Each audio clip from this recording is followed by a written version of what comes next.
Good morning, everybody, and welcome to the vlog. This is a comfortable cage that I slept in last night. No, I didn't sleep in this. We actually made this yesterday. It's our first habitat for the reptile. If you didn't see it, check out yesterday's video. Today we're gonna make 4, 5, 6 habitats. Super excited about it. A lot of creativity, a lot of things going on. We're gonna have a great day together. Let's push our problem aside and just rock this day out.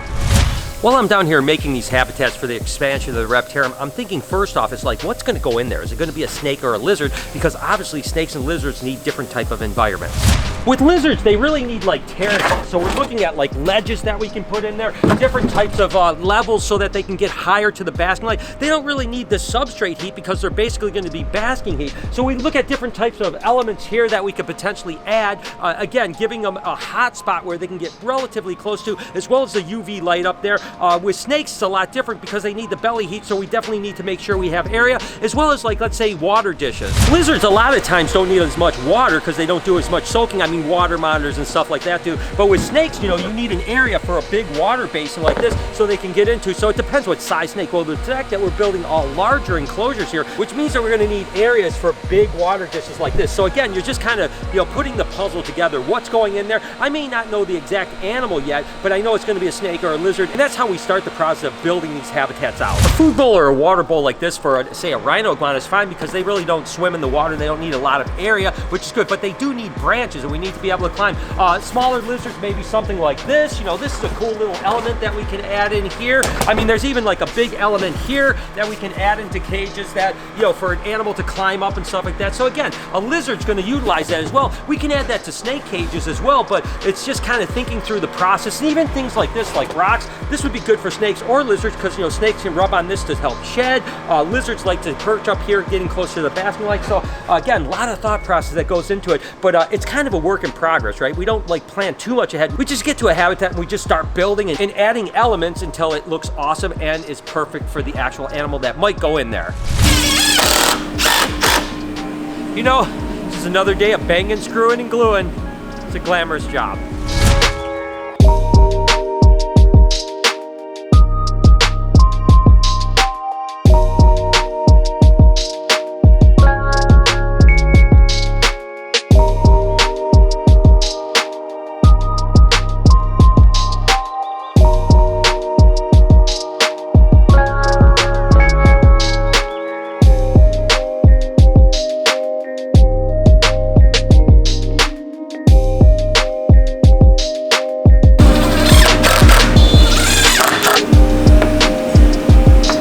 Look at this right here. I just came across this.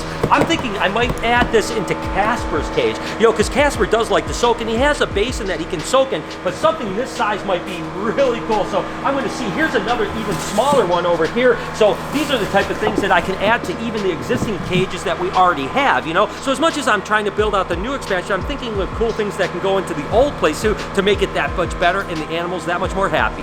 Speaking of Casper, you know, his cage doesn't have a lot of like terracing at all in it, right? Now I want to be able to have a hot spot where he can lay on the heat panel that's on that thermostat, but I'm thinking like something like this we could add in there too, just as another element, maybe that big water basin, maybe a big rock structure like this. And the thing is, I mean, take a look at this. I can just lift this up. I mean, if this was really a rock, this thing would be 500 pounds. That's what makes this so cool. So again, ideas constantly are coming through my head when I walk around, and even something like this might be a really cool addition to one of our old exhibits like Casper.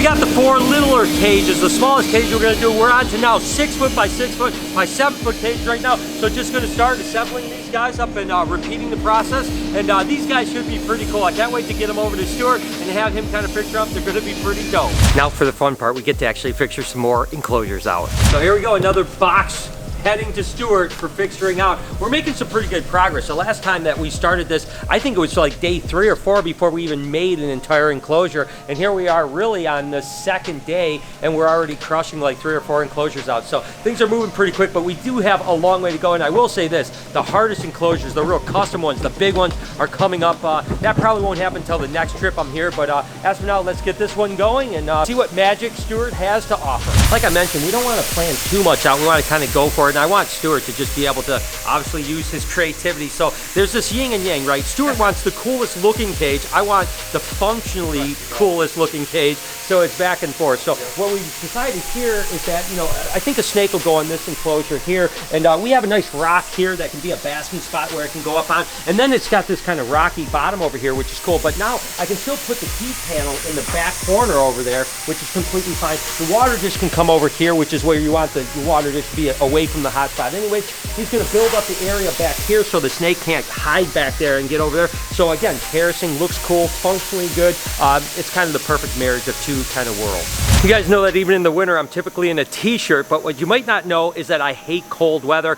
Today, you're going to be working in here. It's 32 degrees. I mean, who would think that down in Texas, it's going to be 32 degrees, not much warmer in here. So I am layered up today until it warms up this afternoon. Sometimes different groups or different organizations reach the same conclusion, but they take a different road to get there. Yeah. And some people reach it faster, some people reach it slower, some people reach it after a lot of money and time, some people get there fast. You know, so I think that the idea of having these exhibits that no longer look like the traditional cage is what this is, everybody's kind of heading to. Yeah, I agree with you 100%. And that's what I told Stuart last night when he was finishing the first habitat. I was like, I don't know why every zoo in the country or aquarium isn't using you guys. Look right here. Let's see it. Oh my God. Gentle, this is calm. Is that a lock? Yeah. Oh my goodness. Why don't my ball pythons lock? Because you don't have Barczyk blood. Dude. If you want to buy some, I'll sell some? you a pint of clean? blood. It is clean blood, but Dude, let's do little blood transfusions up there. Screw the. it's gonna cost you $12,000. Like I mentioned, all the enclosures we've been building so far are the smallest. This is the side of the next enclosure we're building. So you can see much taller, much deeper, and of course they are a lot bigger that way too. So next to assemble these guys.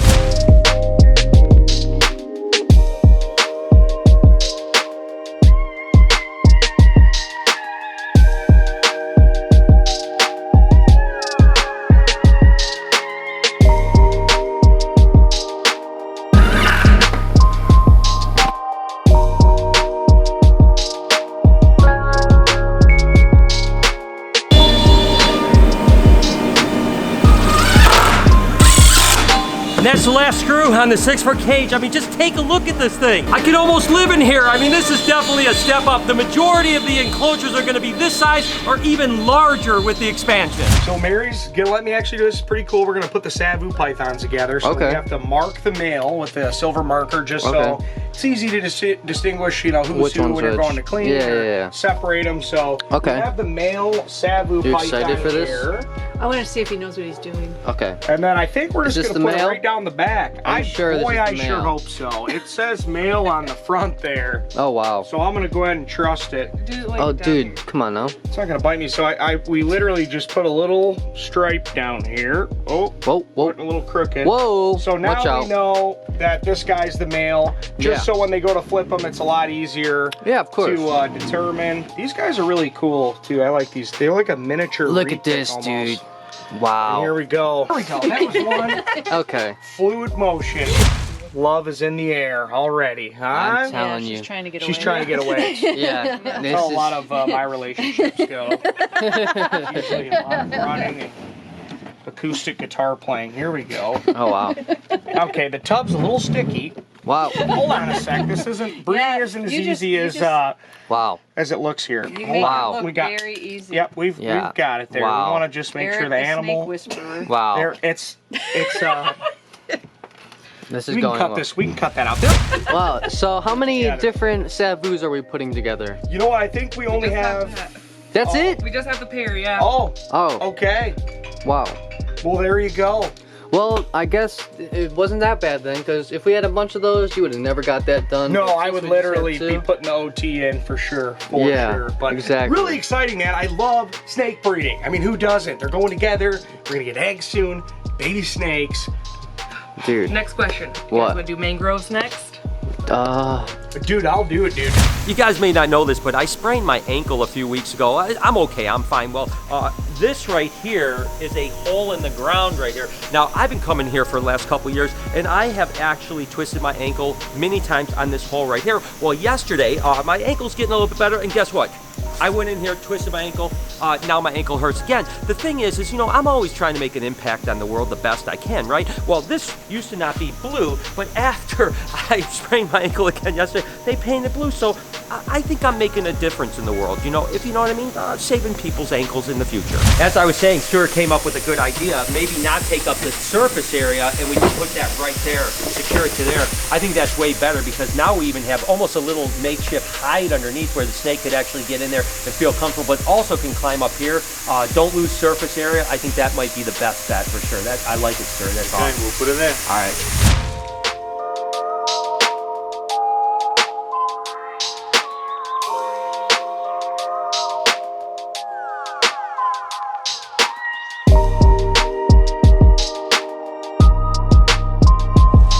Still some work to do on this one. We have to sandblast it, color it up, kind of finish some things over here. This cage is pretty much all done. Just a couple little ties. And we're gonna add some foliage and stuff like that to this one. And then this one over here, I really like this one a lot. So we're definitely getting some things accomplished. 3 habitats were built today. We have a bunch more to build tomorrow. So we're up to 4 so far.